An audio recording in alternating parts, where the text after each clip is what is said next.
I just noticed. I just. Okay, okay. Okay, so now I'm recording. But it doesn't matter anyway. I'll be explaining that again to everybody. And next week I should have even more of the actual plans created by some of the other teachers translated into English. So I hopefully will be able to show you a few more. But definitely, if you're interested in working with another teacher, that would be great. I was thinking, I don't know who we have on the course. I was thinking if I know some people have students creating some blogs, and I thought it would be really nice that if you had a couple of your students here creating blogs, if we could maybe connect some of your students with some students in Spain, and they could maybe comment on the blog to see what they thought. And maybe if we had some students in Spain who are creating their blogs, we could let some of your students comment on those. I think that may be more interest to a school where the students are actually learning Spanish. I would highly doubt we have too many students learning Lithuanian, but I mean, never say never. If we did, we could also look at connecting the students on that as well.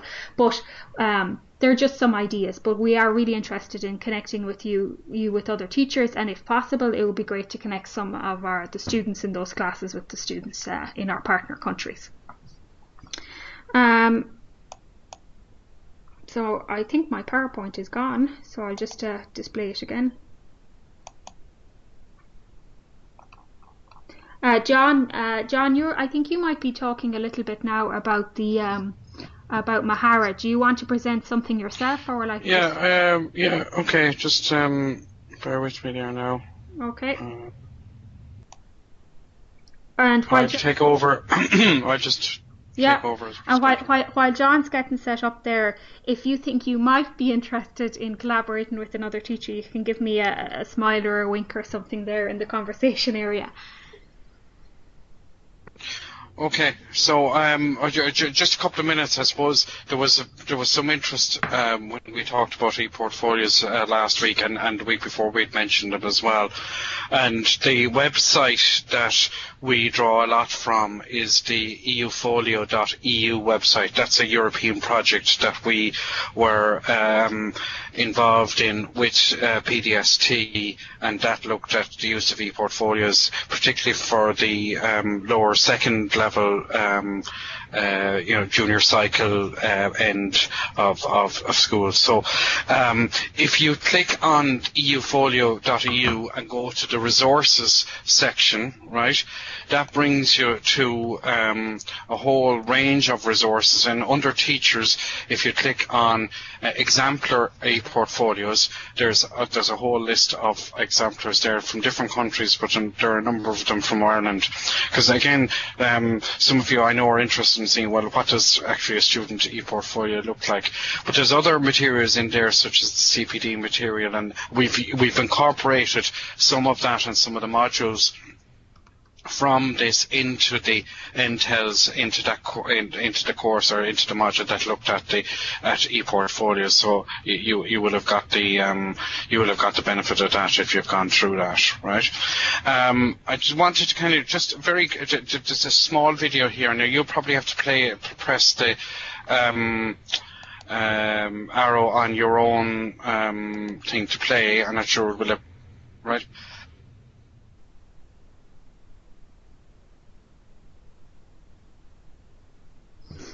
Yeah, John, I think we have to press the play button. Yeah, so if you press the play button there, you can play it. Basically, this is a guy called Owen Everson. He was teaching in Newbridge College while he was going through this project. And basically, now this kind of ties in with Office 365 before we get on to Mahara. He uses OneNote, and this particular video, and you can get it on the eufolio website as well. If we may not have time to go through it fully here, but it's only about 2 minutes long anyway. Showing how he used OneNote to give feedback to his students on persuasive writing is what he was doing in English. So if you want to play it there for it's just short of 2 minutes long, and we'll come back on it then.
I'd say, John, I've played that through anyway, so I'd say. Okay, right. So as everybody should have got that, right?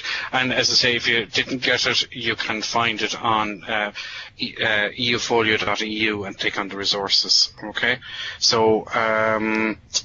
Okay, so the other platform that we wanted to kind of make you aware of is the Mahara platform. Mahara is a learning platform that was it came out of New Zealand actually, and it was set up specifically for e-portfolios.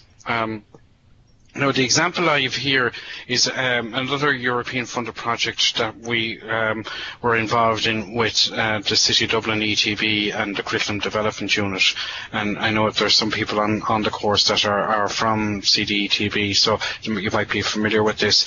It's the e-Pathways project, right? And basically what we were using it for was for to complement CPD workshops for teachers, right? So the website is www.cdetbeportfolio.com. Now you do need a login to get into the inside of the site, but it gives you a kind of an idea. And basically the first part of the first thing you see when you come to it is the dashboard. And just very, very quickly, kind of some of the features, and these are features of any of the kind of the out of the box e-portfolio systems, right? So you have a profile. So any e-portfolio system would have, each student has a profile, in which the same way as you'll have a profile on LinkedIn or on Facebook with a picture and some information about yourself. The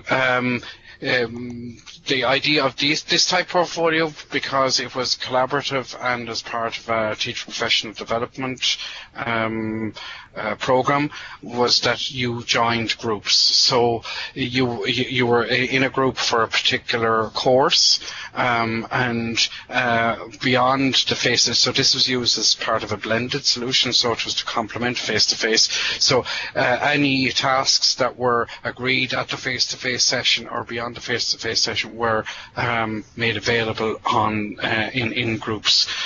So you joined the group for a particular course. You could also, like any social media network, find friends. These might be people who were on the same course as you, or people who were on different courses. So you had access to courses and you had access to friends, and both are not necessarily the same. Big part of the e-portfolio in this case was the journal, where you were expected to, on an ongoing basis, keep a journal of your CPD, very much like a blog type approach, right? You could then share pages, if you see over to the right there, and on your pages upload files and share your pages with, so you could actually create your own page, or you could create a page within a course or a group.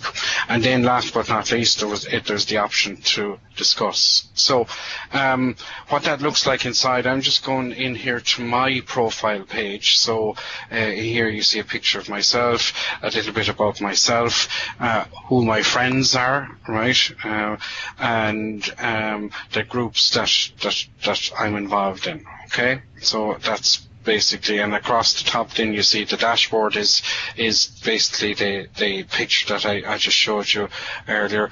If I click then onto my groups, I can see then a little bit more detail about each of the groups that I'm involved in.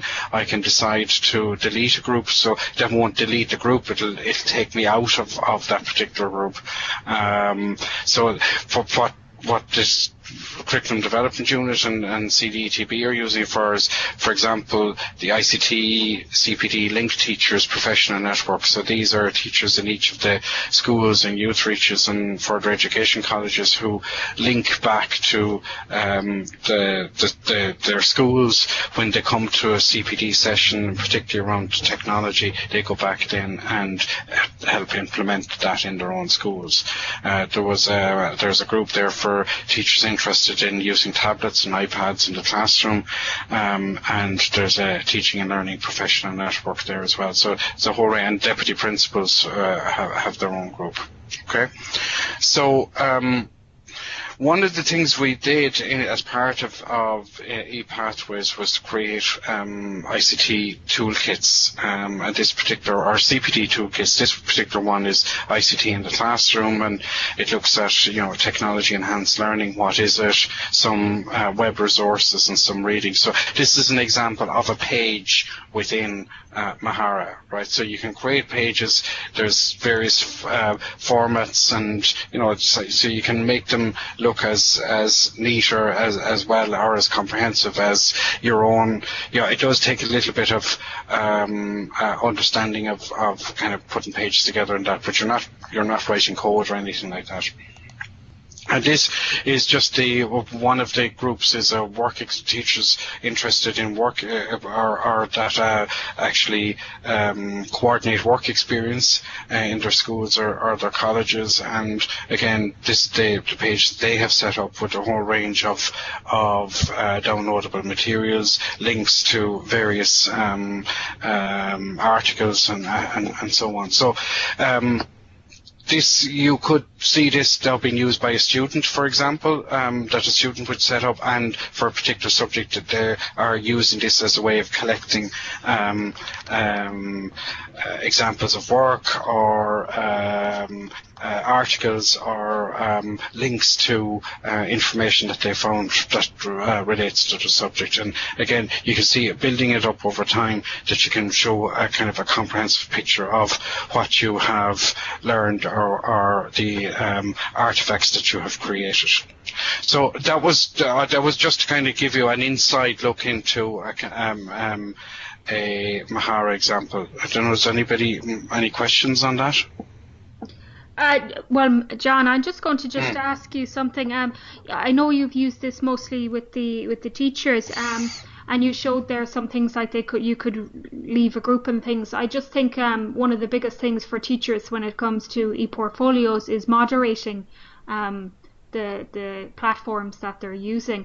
And are there good tools, I suppose, with Mahara to be able for the teacher to moderate and kind of administrate it, and would you consider it fairly doable? Much, if any, if you're used to using, it's very similar to what you get in Moodle, for example, right? I personally, I know these pages look nice and all of that. Personally, I find Mahara quite clunky. It's not. It takes a lot of getting used to. Kind of when you set up groups or you have to set up a group which is separate to the page, which is separate to the forum, and then you have to try and link them all together. And sometimes that can be a little bit confusing. I know some of the schools in the EU Folio project use Mahara, and that the students did find it. It took the best part of a year for them to kind of find a way around it and become familiar with it, whereas the schools that used Office 365 actually grasped it much quicker, right? So I think there is it's not very intuitive. There was some work setting this up and setting it up so that it looks nice and as you said there, the friendly look and all of that. But that did take time. But I know that some of the schools that did use it found it not very intuitive. But I suppose all I wanted to kind of give you here was kind of an idea of, that whole thing of, really, a portfolio, if you're using it as a collection, it's the facility to be able to link files, include web links, put up a piece of video, put up an image, and in this particular page you see all of those things. So you can, as I say, you can imagine if a student was using something like this, they could in one page collect all of the materials or resources, things that that they've created or things that they found for a particular project or subject into one place, right? See Miriam's point there, that you've used Mahara with your TYs, but students have preferred to use Google Apps for education. Google is much more user-friendly, and as I say, we found the same thing with Office 365, much more user-friendly. So, this does take a little bit of, does take a lot of getting used to. I don't know, Miriam, did you want to come in there and expand on that point? I see Miriam is typing. She might not have a microphone. Okay, all right, sure. Okay, that's fine. Well, because it's good to get the experience of people that have actually used these things. So, as I say, on the eufolio.eu website, there are resources there that relate to both Office 365 and to Mahara. Unfortunately, there isn't anything there that relates to Google Apps for Education, because that wasn't part of the project. But the same principles are hold true. The other person that and I'm just going to post a link now in a second, is Helen Barrett, who has done a lot of work on this. And Helen was in Dublin at a conference at Easter time in DIT, and I had the pleasure of meeting her. And all of the information that she gave us at that, she put up on the website. So I'm going to post a link to that now in a second. I'll find it here. So, Adamar, I'll pass over to you. Okay, so I'm just going to move on from ePortfolios, and in the ENTELS course we have a module on entrepreneurship, which I suppose is a mixture between what are entrepreneurial skills, and then there are some pieces or some sections within that module that are directly related to, teaching unit on entrepreneurship. But and I know that we have some business studies teachers there. Developing entrepreneurial skills is a key theme in education internationally at the moment. I suppose it's not really a million miles from some of the actual key themes that are coming up with assessment and different things. Teaching students, I suppose, to be autonomous, letting students have the chance to be their own boss. So teaching them how to be resilient, like an entrepreneur, they're willing to take a risk. We're actually asking now that students take risks, try things out, and learn from having taken risks and made mistakes. And I think that a lot of these things overlap with what we're talking about when we move into the space about developing entrepreneurial skills. Self-confidence, empathy, optimism, giving back, curiosity. These are the kind of, I suppose, 8 characteristics we kind of focused on, or the ENTELS has focused on. You may well pick out others, and we'd like to hear about them. I suppose really I'd wonder what, if anyone on this evening, what sort of things are you doing? So, are you conscious yourself of developing entrepreneurial skills in students? And if so, what type of activities do you use to do so? Will be my question. Is there anything you're doing specifically to help develop those? If anyone wants to come in, they can. I see some people are typing there. Hi, Adamar. It's Eleanor here. It's definitely something that in the course I was most interested to learn about, because it's not something that I'm consciously doing anyway. Okay. It's definitely something that I would say I don't know if I'm doing it. As a science teacher, I'm doing young scientists and projects with the students, but whether or not that counts for developing a kind of an entrepreneurial presence or whatever, I don't know. So that's, I suppose, I'm coming from, I haven't a clue. Oh, you're not the only one, Eleanor. Yeah, and I suppose when you look at some of those things, Eleanor, teaching students to be resilient and have some, being innovative and creative and to work hard, when we really think about it, I think they are things that we can all do despite our subject, and that many of us actually are doing, but we might not realise it. So yeah, I think what you're saying is kind of exactly what are they to really am I actually consciously doing it? Yeah, exactly. Yeah, that's the bit I'm looking forward to kind of seeing examples of it and that type of stuff. Yeah. Yeah. Look, there are many ways you can actually work on this with students. There's an actual document that's linked to in the entrepreneurship module, which has, I think, it has about 40 different activities that you can actually do to help develop these skills, and it's very good. We kind of just for the ENTELS project focused on 8 particular ones, which are actually types of activities you can use in the classroom. I mean, there are 8 different ones, and they range from just using things like hot seat debating, revolving tables, bringing in some external speakers and presenters to the classroom, using some role play, using something called the balloon debate. If you haven't used that, I definitely think you should go in and have a look at it. Using critical incidents, case studies, those sort of things with students, because they're the type of things that, you know, will help develop some of their entrepreneurial skills. I think the 8 we picked to focus on for ENTELS were ones that could be really used with any subject, but you can actually use, they're all taken or adapted from a UK document, so you could certainly go and have a look at that. I'll post a link to it in a minute. It's called a Compendium of Pedagogies for Teaching Entrepreneurship, and that's a 2014 document by Alan Gibb and Rosie Price, which is really, really good. So I'm not sure if anyone uses hot seat or debating, but they're certainly worth using and having a look at. And there's full-on activity ideas there in the actual entrepreneurship module for you to go and have a look at. So I definitely advise it.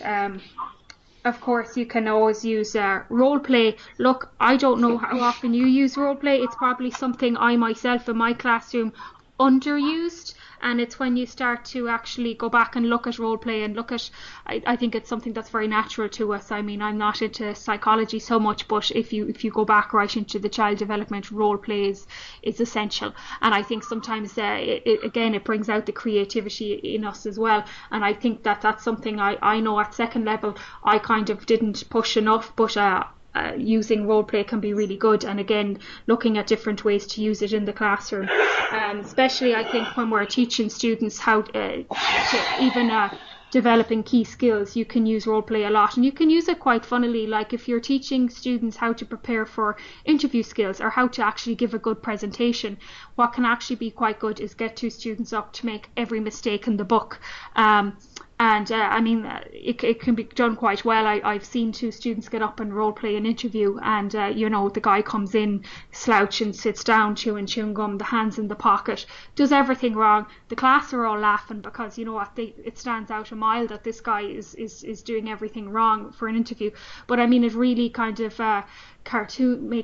blows it up and kind of makes it into this sort of cartoon. So using the role play and then getting the students to sit down in pairs and look at, well, what should he have done better? And I mean, everyone can spot things, and then looking at how could that person improve, and how could we tell them that in an empathetic way. And that's something quite good for students to learn as well. How could they do that in a nice, polite, diplomatic manner if they had to talk to this person and give them advice?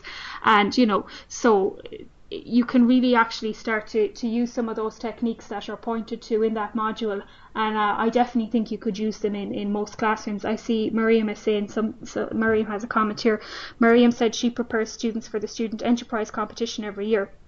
She tries to give some homework which is research based, so looking up something on the internet. We have a study hub, so students who do not have internet access can still do homework, and she's trying to promote independent learning. Okay, that's great actually, Miriam. It's something that I think more and more schools will probably need to do, it's something I think that's done a lot over in the UK. They actually have computer labs, so students who don't have computers at home may come to school, I suppose, an hour or 2 early, and there are computer rooms open. So obviously they have to be supervised, that the students can use, and they're probably open during lunchtime and again after school. So really, you know, it starts to kind of mean that it gives opportunities for those students who may not have devices and things at home to actually still be able to complete some online homework. So that's great that your school's already doing that, Miriam. I'm sure it takes a bit of manning and a bit of planning from the school's position, but it's great to see that. So I suppose when you're promoting independent learning, I don't know, I'm sure other people are as well, I just think it takes a bit of time, and as much as you want students to be resilient, I think you have to be resilient yourself, you know. It often takes students a little bit of time to learn how to be independent and to take more responsibility, I suppose, for their own learning. So certainly go and have a look at some of the skills we're looking at there in the entrepreneurship module, and we might even touch on that again in the future, but I'd love if somebody was interested in trying some of those activities and see how they get on with them. Another one obviously is inviting in external speakers. I know certainly even for your subject it can be quite interesting if students are making decisions on sort of how, like, you know, if you're maths or if you're English, like why would I study maths? Why should I do well in maths? What careers can it bring me on to? And you might say, well, you want to get somebody in who's going to talk a little bit about, you know, engineering, or you might have somebody who works as a statistician, different things to show them the types of careers that they do, or somebody who works in animation, because there's a lot of code, which means there's a lot of maths involved there. So you could bring in some types of external speakers to actually discuss that with students. And of course, if there are people in your area that have set up their own businesses, I'm sure they'd be more than willing to come in and talk to some of your students. But of course, that's sometimes not always easily done, to get people in to talk to the class. And but now we can use things like Skype to actually, you know, project the person in front of the class. You can have the class who prepare the questions, and designated people or students then will ask the questions. And I think that's something that some teachers have started to do. So they're using the interactive board, and they're actually using the computer just to Skype somebody, and the whole class are there waiting, and they're projecting this person on the screen, and they have a camera set up so the person can see the class. And it's really fun and really exciting, I think, from all ages, from, you know, your young students in primary school right up to people in further education and college and things. So I mean, and second level obviously as well. So in light of that, there's something we thought we'd bring to your attention when you are looking at this. If you are interested in external speakers, I'm not sure if anyone's heard of Skype in the classroom. It's fairly new. I've added a link to it in the entrepreneurship module, and I think it's going to be very, very powerful as people learn about it. So Skype in the classroom basically is Skype geared towards education. And what they have there is people who've signed up to be speakers, guest speakers. They've signed up, they've made a list of things they're interested in speaking about. You can go on, you have to sign up. I'll give you the link and everything. You go on to the website, you sign up, you can use filters, so you can look for speakers by skills or by subjects. So if you were interested in getting a speaker who's interested in talking about music, or who's interested in talking about STEM, you can go and search them, and then you can open up people's profiles. So I'll just show you that. So when you go in there, you can do a number of things. You can play Mystery Skype. That's where you're connecting with different classrooms around the world. That can be fun. I mean, certainly for a language teacher, you might want to connect with a classroom in Spain, or in Italy, or in Germany, or in France. At the minute, the virtual field trips are really, really nice as well. You have different museums and things who have built, I suppose, some resources there that you can go and visit them virtually. But the one I'm interested in is the middle one, to talk with the guest speaker. So if you click on that, you can then go into here, which is find a guest speaker. Of course, you can go in to see guest speakers in action, and I suppose if you're willing to become a guest speaker, they'd be delighted to have you. So you could also sign up and for yourself if there's something you're particularly interested in being able to speak with classes around the world about, you can. So the one we're interested in here is find a guest speaker. I'll share this link with you at the end. So when you do go in there, you can go, I put on some filters, so I found these two speakers. You could find, I mean, there are lots in there, and it's growing at the moment. It's growing very quickly. So these are just two I pulled up. So what happens here is, for example, I clicked into this profile, which is Deb McFadden. You can read a little bit about Deb, where she might have given some Skype talks already, and you can see a calendar anywhere green is when she's available. It also looks at the time differences. That's really interesting as well for students, asking them to calculate the time differences, and is it viable to have a call with somebody in Indonesia at such a time, getting them to look at all that.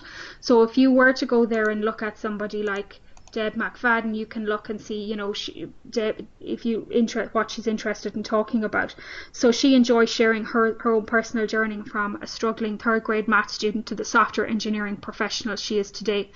And how she's even writing math and even art skills daily. And she's saying professionally she's been creating and delivering enterprise and consumer software products for Microsoft for over 16 years. And she's available on Fridays to Skype with any classes. And then if you move over there to the right, you see Mr. Thompson. This man's actually retired, and he said that he's always free. So he will get up during the night if your class are interested in speaking to him, and the time zones don't work out. He will put himself out of the way to speak with your class. And he likes to write some music and sing at Renaissance events, and he plays the tin whistle.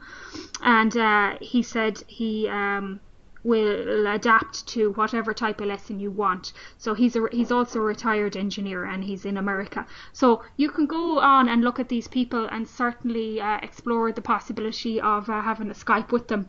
I mean, there's nothing stopping you maybe vetting them a little bit yourself, Skyping them first just to discuss it, just to see are you happy to go ahead, and then ask them to Skype your class. But I think it's an absolutely fantastic resource, and I think that your students could get a real boost out of it. So certainly you might tell me if it's something. Yeah. John, I agree, he does look like someone out of Game of Thrones. I wonder is that his real profile, but or profile picture I mean. So this might be something you are interested in, and I'd love to hear if somebody is willing to give it a shot, if you come back and tell us a little bit about it. I've put a link to this in the entrepreneurship module, because that's where we're talking about guest speakers, and I'll share a link with you now to this actual platform. Does anyone want to say anything on that, or do you want to come in there, John? Hi, Eleanor. Can you hear me? Yeah, I can hear you, Michael. Yeah. Yeah, it sounds fantastic. At the moment, I have a group of second years, and they're working on oral presentation for the new junior cycle. Okay. And some of them are doing interviews with we're hoping to do interviews with various different people. Like for example, there's one guy I wants to do an interview with Henry Shefflin. And I'm just thinking that the Skype would be fantastic if they might be able to access the person in real time, or they might not be able to go and interview the person, but that if they could Skype them, it would be great. Yeah. Yeah, I completely agree, and to be honest, sometimes it's very difficult to arrange to go and see these people, but I think that it opens up an awful lot more opportunity when we can use like platforms like Skype to do this. I mean, you can use regular Skype. I'm just showing people Skype Classroom if you're looking to just find the different types of people or just looking for ideas, and as well, your students might like to interview students in another. It doesn't have to be just guest speakers. What's really nice here is you could have your students interview students in another country. I think that could be very interesting for geography and history and things, so that they can actually connect with other students, and you can have the cameras on in both classrooms. There's a very active blog from Skype in the Classroom, and you can look at it on Twitter. Just so you know, this is if you are accessing Skype in the Classroom, it's on Microsoft's own education platform, so you can go and look at guest speakers and everything, but then to actually make contact you have to sign up. It's completely free. It's worth signing up to, because there's lots of lesson plans and different things in there, and you're not committed to anything. So you might go and have a look at that. I'm just going to get you the link, everybody, the link now, and I'll send out this. Actually, what I'll just do is I'll send you a copy of the presentation we're using, and the link is there on the presentation. So that's pretty much what look, I won't go into this. There are other things there. There are other Skype interviews, different ways you can interview people. There was one I thought was very nice. They were Skyping the Beagle Freedom. There's a group, Beagle Freedom Project. It was just looking at using animals to test on, and students, if they wanted to learn about, I suppose, social issues and social awareness, they could go on there and they could actually Skype with this foundation and discuss it. There was other ways there that some students actually could Skype with Mark Wood, and he was out on an expedition, which is really interesting. And I just think that these are opportunities that students would never get if they hadn't, I suppose, technology. So I definitely think it's something to have a look at and take advantage of. Oh, Eleanor, you tried Mystery Skype. Yeah, so most teachers are in the US, so hard to get class times coordinated. Yeah, the mystery Skype thing is like deadly, quite an exciting thing for the kids. But I think it would be a cool thing to set up in Ireland, even from a geography point of view. In Ireland, just have, and even from like what Michael is talking about there, it might be cool to have 2 English classes who are both preparing for the CBAs and panicking a bit, talk to each other and get the kids to practice via Skype. If that was something that was possible in the classroom, I could see real potential there. But I hadn't ever looked at this, that you can get people to speak to the kids via Skype, like known people. So I'll definitely be looking into that, because it might be a lot better than the success I've had trying to get California on the phone with our Friday evening class. Just hasn't worked a few times. Yeah, I can imagine. Yeah, and it is obviously, look, it's most likely promoted far more to date in the US, but it is again something that's relatively new. So I'd see in a matter of 12 months there being a lot more European classes and people signed up to it. So I do think it's something that will grow. And look, I think it's up to ourselves as well as educators to sign up to it. And the more we can get, it would be great to connect even with other classrooms. I mean, you can connect to other classrooms in your school, connect to other classrooms in the locality, and even nationally would be great. I think once that it's kind of, I suppose, more and more teachers are aware of it, hopefully more and more sign up, and then I suppose all that sort of collaboration and fun can happen. So guys, I won't keep you any longer in case people have things to do. If you have a question, you can certainly type it in and ask, but other than that, I will say thank you and I'll speak with you next week. I am still waiting on a recording from Spain. They actually send us over the recordings from the webinar that was hosted earlier in the week from Plymouth University on the sustainable use of ICT in education. That was given by Steve Wheeler, who's actually pretty well known and has authored some books on this. So I'll certainly send that link out. He did about 30 minutes and it's well worth a listen to. The people who did log on found it quite very good. So I won't keep you any longer. So thank you, everybody. Certainly have a look at entrepreneurship. Get in touch with me if you're interested in collaborating with some of the other teachers in the project. Maybe we could even get some of you to collaborate using Skype or Mystery Skype or something. Be worth thinking about. So you know my email address anyway if you need me for anything, or if you're interested in any of those things. And certainly if you try any of these out, I'd love to hear back. All right, thanks guys. Have a lovely evening. Bye bye.